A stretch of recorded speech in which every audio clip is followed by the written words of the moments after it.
Hi everyone, my name is Emily Saso. Welcome to my Facebook Live on journaling for mental health. I'm just going to speak for the first few seconds so people can drop into the Facebook Live before we go into the full journaling demonstration.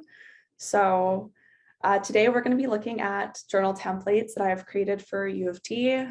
The link for the pages should be in the chat box, so you can click on the link, download it, follow along, but I'm also going to be screen sharing. So if you want to download them later and just sit back and watch the live for now, and then go and look at the pages after, that's totally welcome as well. So I'm going to give a quick overview of my journal templates, and then we'll go into the demonstration. So my pages are based off of CBT and DBT. There are two types of therapies. So the first is cognitive behavioral therapy, and the second, DBT, is dialectical behavioral therapy. So cognitive behavioral therapy is quite popular. The essence of it is essentially to help you effectively identify specific challenges that you may experience. It also allows you to build a toolbox of ways to manage and cope with different sorts of stressful situations. Dialectical behavioral therapy is also along the same lines, helps build a toolbox for managing stressful situations. And there's four kind of core concepts that DBT focuses on, which is mindfulness, interpersonal effectiveness skills, distress tolerance, and emotional regulation. So those are kind of what my journal pages are inspired by. It's by no means actual CBT or DBT, but mental health is something that we all have, and these are great tools for anyone looking to help manage their mental health. So that's why I've created it. Anyone can take part in it. It's really just a safe place for you to express your thoughts, your feelings, your ideas. It can be quite a cathartic activity to journal. At the very least, it can just be a place where you write down what's on your mind, and you can just forget about it and come back to it later. It'll just always be there for you to have. And it's also quite a personal thing. So I've created 8 journaling templates. Then you can go through them, and we will in a few seconds, and you can see which ones work best for you and fit best for your daily activities and desires.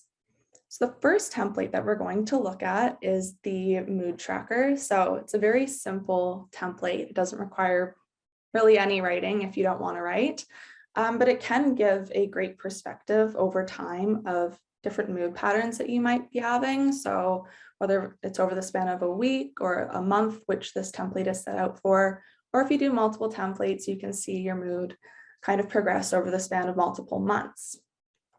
So there's a space at the top to list what month it is, and there's the X and the Y axis. So at the bottom on the X axis, there's the day that it is of the month. And then on the Y axis, it's the mood that you're experiencing on average throughout the day. So I've used facial expressions. It's pretty equivalent to asking yourself on a scale of 1 to 10, how did I feel today? Or on a scale of -5 to +5, it's effectively the same. So there's also, as you'll see on the right, a space for notes if you do want to write something. So I find this is helpful if you want to give context to a specific day and a specific mood. So I'll do an example here. And I'll just get the drawing tool out. So you'll see today is the 18th of February, and I'm going to say that it's a pretty positive mood day today. So I'll draw a little dot here. So it's essentially as simple as that. You can do just that for the day and move on. And that's kind of your journaling for the day. But if you want to provide more context because it's particular high mood, I can write in the notes section on the right side, and I can say something, on the 18th, I had, a Facebook Live.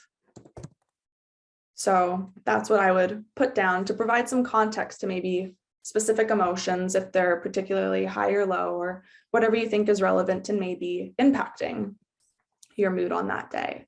So I'm just going to erase that, and then we will move on to the next page. If anyone has any questions throughout as well, please type them in the chat box and I'll try to answer them as we go along. I'll also try to leave some time at the end to just have a Q&A.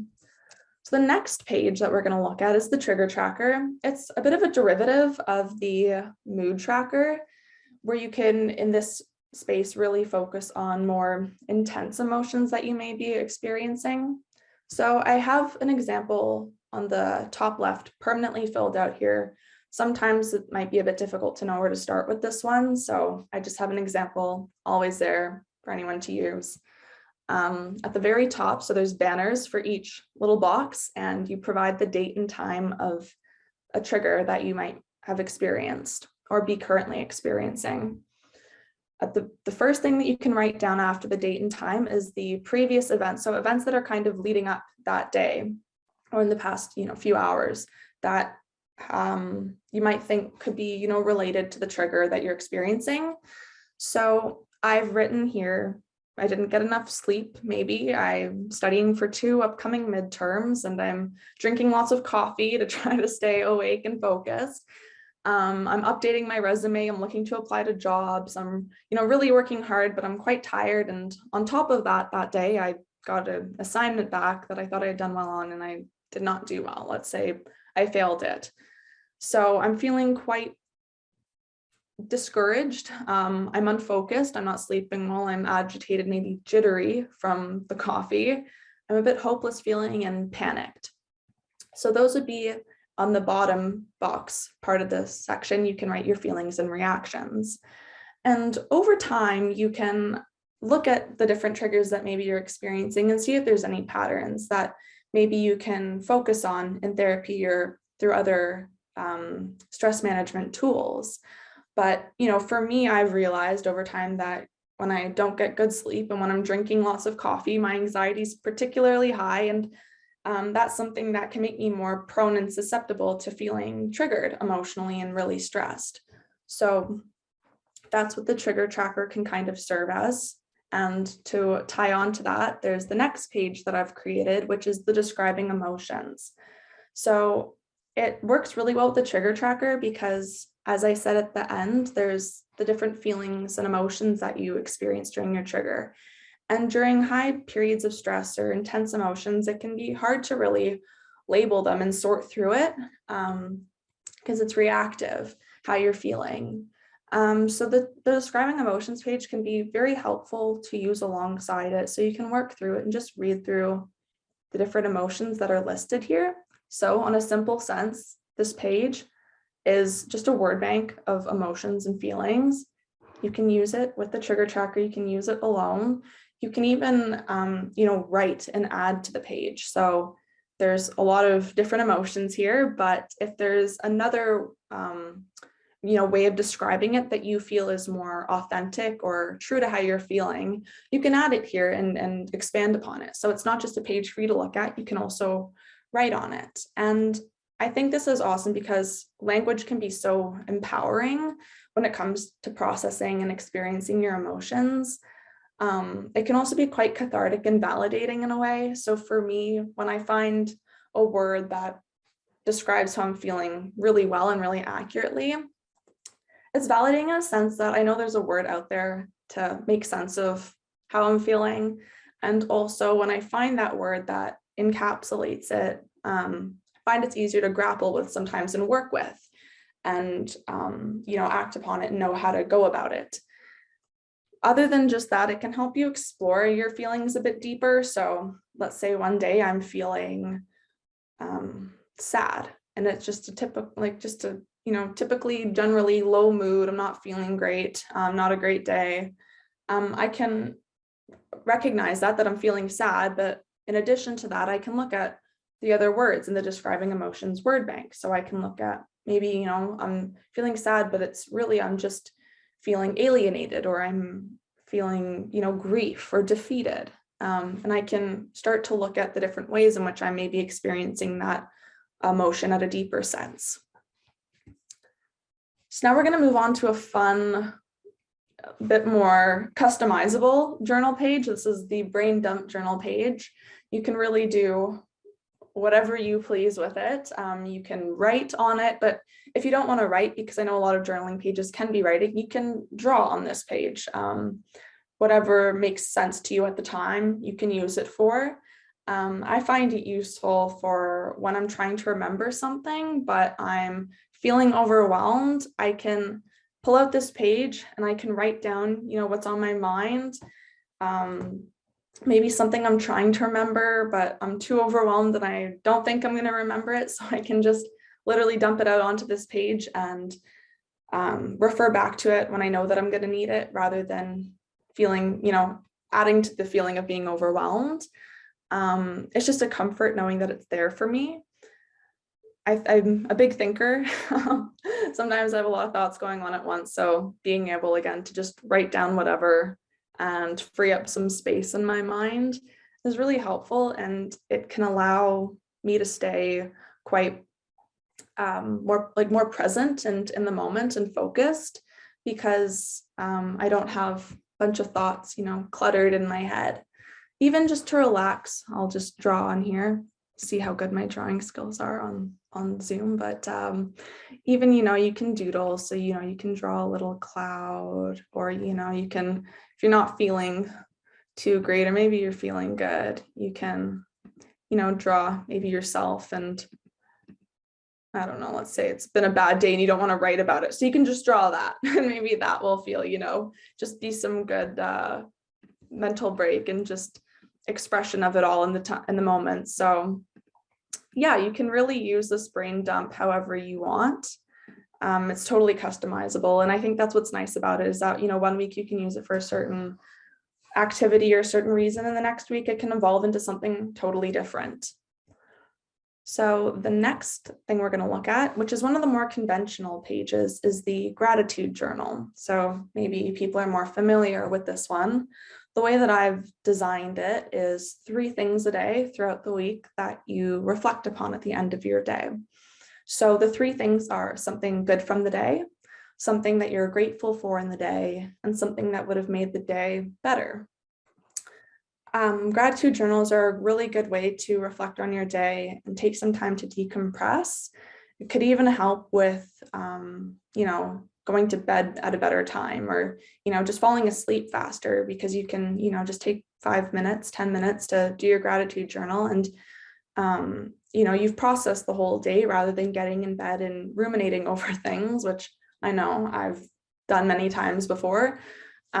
So yeah, the gratitude journal is a really effective way to decompress and reflect on your day. It doesn't have to be anything, big that that's gone on, like something great and good. Or, something that you're grateful for. Like, I know if I'm having a great day like today, I would say something good from today is the Facebook Live, and I'm grateful for people that have, come to watch this and support me. But also, if I'm not having a good day and just one thing after the next is not going well, I can, maybe say that I'm grateful for something like music. So, it's not a good day and I just put my headphones in and I listen to some music, and it just provides a bit of a mental break there, and just a little bit, it's a good time to calmly just experience my feelings and just a break from all the maybe bad things that are going on that day. Music can be a great tool and something that maybe you can say that you're grateful for in that day. So there's no expectations. It's just for you and yourself to write down these things. So you can be very honest, and it can be something really small that just means something to you. The next 3 pages that we're going to go through, which are the last 3, are a little more unconventional, in the sense that maybe you're not writing on them. They're tools to help with mental health self-care and grounding techniques. So the 5-4-3-2-1 method is a great method to practice mindfulness, recenter your focus if you're having trouble concentrating, or help to ease any feelings of anxiety or stress, or just tension in general. It works by bringing your awareness to your present moment and your present, surroundings and what's around you. The next template, the stop template that we're going to look at, is also similar in that way. They kind of emulate. So when I started journaling, I would learn these tools for myself and to help myself practice mindfulness and, deal with maybe anxiety I was feeling.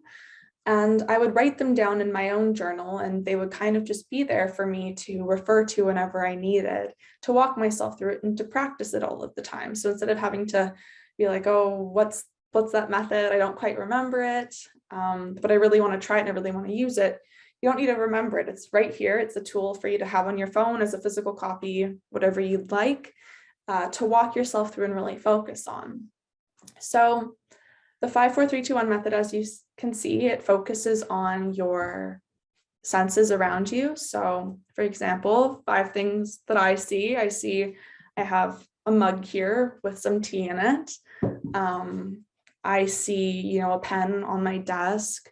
I can see, the carpet that's on the ground, and you go through like that. And then you move on to 4 things that you can touch. So maybe now that I've seen my carpet on the floor, I'm sitting here and I feel maybe the carpet beneath my feet, or I, feel my sweater, something as simple as that, and so forth. So it's very calming. It's very grounding. It's something that I frequently use, and I think is really beneficial in times of maybe feeling overwhelmed or unfocused. So the STOP method, as I said, follows along the same lines. It's another stress management tool.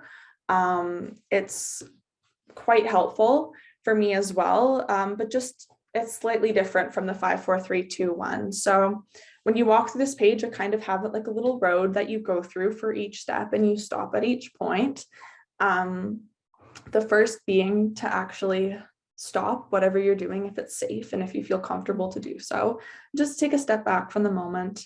The next thing that you move on to is take some time to breathe. So, whether that's 3 minutes, 3 hours, whatever you need, just take some time to breathe.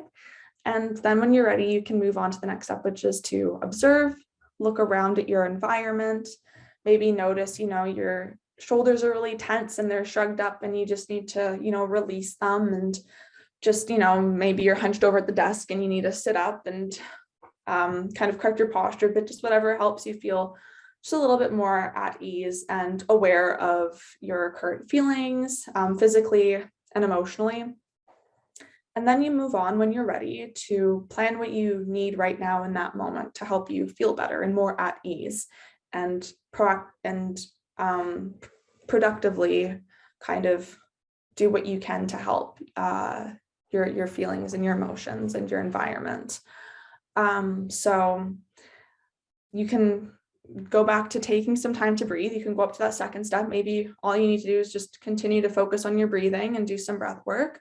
Or, which is the next page, you can take a look at some self-care activities. I know that I will be doing some of these as we head into the reading week, and there's a bit more time there, but you can squeeze this into any day. I have it set out so whether you have 5 minutes, 15 minutes, 60 minutes to do some self-care activities, it's a little bank of ideas. You can do multiple activities here. So maybe you have 3 hours, or you have the whole day and you just want to spend an entire day doing self-care activities, which is awesome. You can do multiple of the hour ones or a handful of the 15-minute ones, or just spend a whole day exploring different self-care activities and making your own list of ones that you like. So I know for me, the things that I like to do, I like to hug my dog. He's a little golden doodle. He's very soft and cuddly and cute. So I like to hug him. He's always my number one resource for self-care. I listen to music. Like I said, if I'm having a bad day, listening to music is so awesome.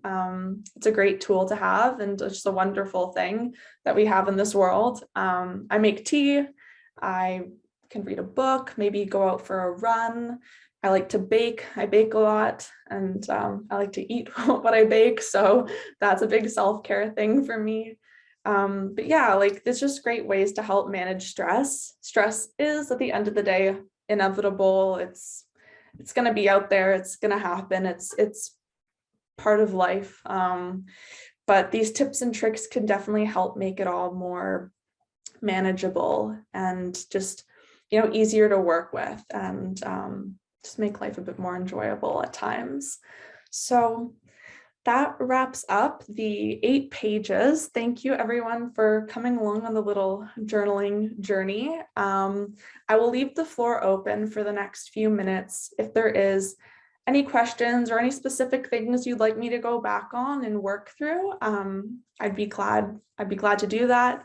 If not, I hope everyone has a wonderful rest of their Friday and a great reading week. And maybe you can spend some time going through these pages for the first time, working on them throughout the reading week, and you have lots of time and, figuring out which ones work for you the best and whatnot. So yeah, thank you everyone for coming along. And I hope you all have a good day and enjoyed